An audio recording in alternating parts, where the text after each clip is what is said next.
আজকে চলে এসেছি এই স্যানসুয়ের ডেটন 3 স্টার এসিটা সার্ভিস করার জন্য। দেখতে পাচ্ছেন 3 স্টার রেটিংয়ে আছে, ইনভার্টার টেকনোলজি। তো তার সামনের প্যানেলগুলো খুলে নিচ্ছি।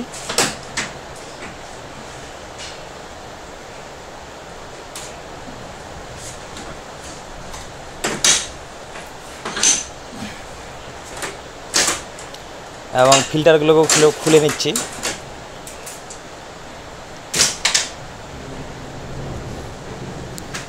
সেরকম তো কোনো নোংরা নেই, যা আছে মোটামুটি।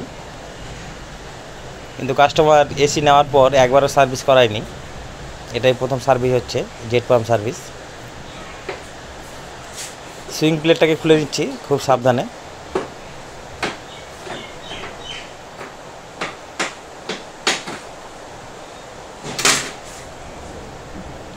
এবার সমস্ত স্ক্রু খুলে নিয়ে বডিটাকে বাইরে বের করে নেব কুলিং কয়েল থেকে।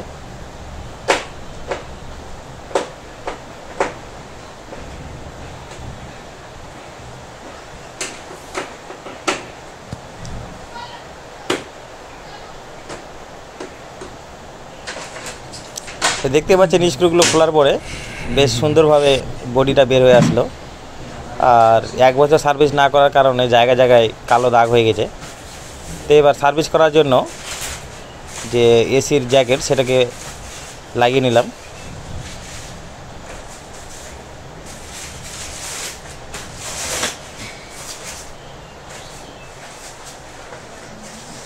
এবং সব দিকে ভালোভাবে বসিয়ে নিচ্ছি কাপড়টাকে।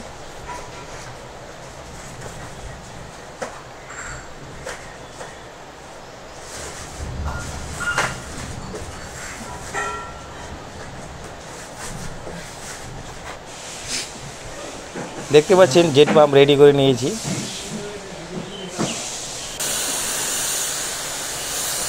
এবার সার্ভিস করছি, দেখতে পাচ্ছেন।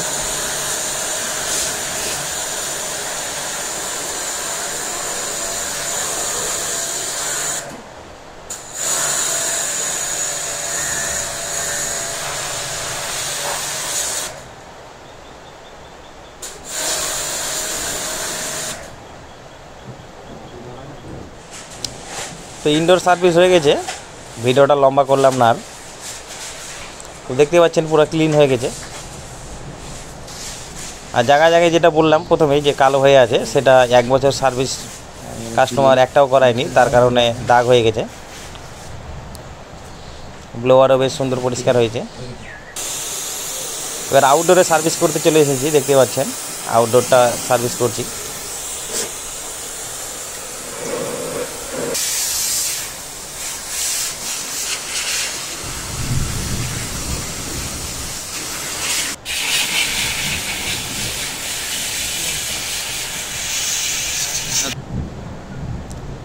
এবার সার্ভিস করার পর বডিগুলোকে পরিষ্কার করে নিয়ে লাগিয়ে নিচ্ছি।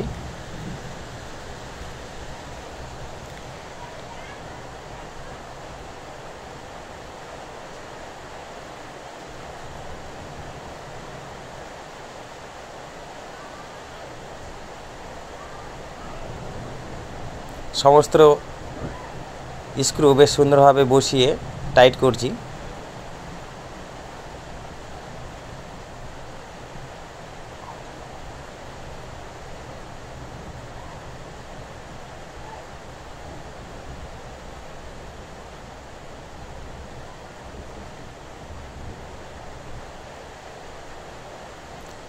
বডিটা লাগানোর পর যে হালকা পাতলা নোংরা হলো, হাতের নোংরাগুলো, সেগুলোকে কাপড় দিয়ে পরিষ্কার করে নিচ্ছি।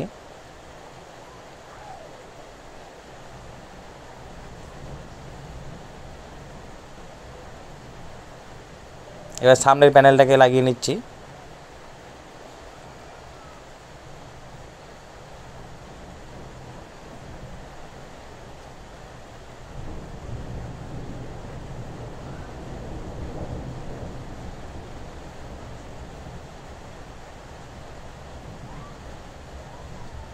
এয়ার ফিল্টারটা এখনও পরিষ্কার করা হয়নি, তাই ওটাকে পরে লাগাবো। আগে এসিটাকে অন করে নেব। এবার সুইং প্লেটটাকে লাগিয়ে নিচ্ছি সাবধানে।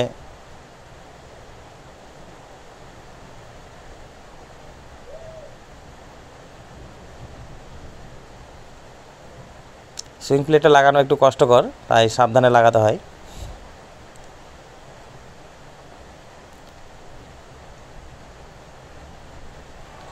এবার এসিতে পাওয়ার দিচ্ছি, দেখে নেন পাওয়ার চলে এসেছে। এবার রিমোটে অন করছি এবং কুলিং মুডেই আছে।